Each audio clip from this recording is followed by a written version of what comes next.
வணக்கம் மக்களே. இந்த வீடியோ பதிவு என்னன்னு பார்த்தீங்கன்னா, காலையில் நான் பக்கத்தில் எங்கள் ஊர் பக்கத்தில் பைக் எடுத்துகிட்டு போயிட்டு இருந்தேன் மக்களே. ஒரு மைண்டு வாழ்க்கையிலே ரொம்ப ஒரு மனக்கசப்பான அந்த நாளாகிடுச்சு இன்றைக்கி. பார்த்தீங்கன்னா செம்ம க்ரௌடு. என்னென்னு போய் பார்க்கும்போது, ஒரு அம்மா வந்து குழந்தைய வச்சுட்டு பஸ்ஸில் வெயிட் பண்ணிட்டு இருந்தாங்க. அந்த டிரைவர்கிட்ட பேசிகிட்டு இருந்திருக்கும் போல். அப்போ அந்த குழந்தைய கவனிக்கலை. அந்த குழந்தை என்ன பண்ணுச்சு, அந்த பஸ்ஸு டயரு கீழே போய் உட்காந்துட்டுது போல். உட்காந்தோடனே மக்களே, அவரும் வந்து இத்தனைக்கும் பார்த்தீங்கன்னா அந்த பஸ்ஸு டிரைவர் கூட தான் பேசிகிட்டு இருக்கு.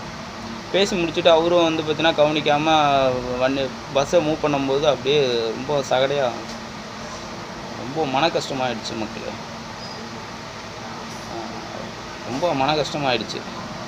அது வந்து என்ன சொல்கிறதுன்னே புரியல. அப்படியே ஒரு 2 மணி நேரம் எனக்கு அப்படியே அதுலேருந்து வெளில வரவும் முடியல. கத்தி கதறாங்க, அந்த ரோட்டில் விழுந்து புரள்றாங்க.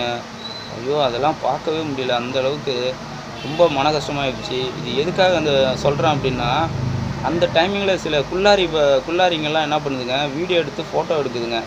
ஒருத்தவங்க வாழ்க்கையில் சந்திக்கக்கூடாத ஒரு துக்கத்தில் இருக்காங்க, மன கஷ்டத்தில் இருக்காங்க. அதை போய் வீடியோ ஃபோட்டோ எடுக்கிறது சரியில்லை அந்த டைமிங்கில்.